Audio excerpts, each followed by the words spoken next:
Ayiwa ne kɔni bɛna kuma kan ka di n ye n tɔgɔ ka to Gulu la. Ne bɛ baara kɛ banki de la. Ayiwa an ka nin kurantigɛ in kɔni e ko a bɔ bɛ an dɔn yɔrɔ la. A degun a tɛ se k'a fɔ ka se a dan na i bɛ dɔ de fɔ a la. An yɛrɛ kɔni filɛ nin ye a bɛ waati bɔ sisan nɔ kɔni baara yɔrɔ an bɛ marché groupe de kan. N'i ye tile tilan sigiyɔrɔma yɔrɔ 3 la a sigiyɔrɔma yɔrɔ 2 an bɛ marché groupe de kan. N'an bɔra baara yɔrɔ kɔnɔ ka degun kɔnɔna na i sɛgɛlen bɛ taa o cogoya la so kɔnɔna na ka taa sɔrɔ courant fana tɛ yen nɔ. Waati dɔ e kɔni bɛ sigilen bɛ to so kɔnɔ ten fo ka taa fɔ ko waati min sera siɲɛna yɛrɛ bɛ bɔ a la waati dɔw parce que funtɛni bɛ nin waati ninnu kɔnɔ. Denbayatigi bolo a ka gɛlɛn i ka da ka sunɔgɔ k'i hakili latigɛ duguba kɔnɔna na. O nin tɛ anw ka balo fɛnw minnu n'u bɛ mara frigo ni fɛnw o yɛrɛ kɔni o tɛ se la ka kɛ bilen parce que bi n'an foyer la i b'a sɔrɔ cɛ bɛ baara kɛ muso bɛ baara kɛ. N'o tɛ n'i bɔra an ka secteur fana kɔnɔ ayiwa o fana ne a kuma lakali man di dɛ nka caman bɛ yen minnu ka baaraw gulon bɛ courant ni fɛnw na i n'a fɔ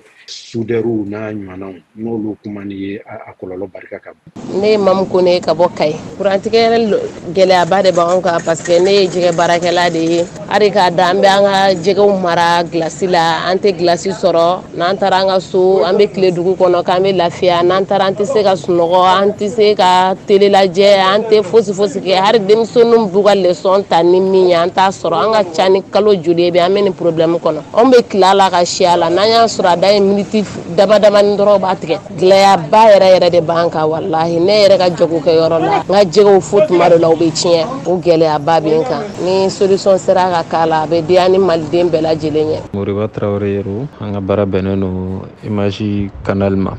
ni o ye photo taw ye k'olu traiter ani ka video fana kɛ k'olu monter. Bon tiɲɛ yɛrɛ la sisan kurantigɛ in a bɛ ka jouer an kan kosɛbɛ yɛrɛ de barisa hali ni kan ka yɛlɛn ka taa baara la f'i ka machine o ka sɔrɔ olu chargelen don. Bon kuma dɔw la i bɛ se ka kɛ baara la fana ni batterie bɛ ka épuiser f'i ka segin ka recharger n'a sɔrɔ courant tigɛlen don a kumaw ka ca i yɛrɛ bɛ to monter la minnu bɛ a kow ɲɛdɔn dɔɔni courant bɛ bali k'i bila i ka traitement bɛ segin kɔfɛ a bɛ kɛ sababu ye i ka produit livreli bɛ sumaya. Bon client caman t'a faamu an b'o degun sɔrɔ ni client ye kosɛbɛ a man d'an ye mais an bɛ patienter a ko la jamana bɛ mun kɔnɔ bi bɛɛ lajɛlen b'a kalama. Bon kurantigɛ ko in an tɛ denmisɛnnin ye binko tɛ a daminɛra sisan ko tɛ ka tila k'o ye fana k'a fɔ ko jamana bɛ kɛlɛ bolo kan a ko ka ca donc an b'a ɲini jamanadenw bɛɛ lajɛlen fɛ halisa bɛɛ ka i dusuma ɲɔ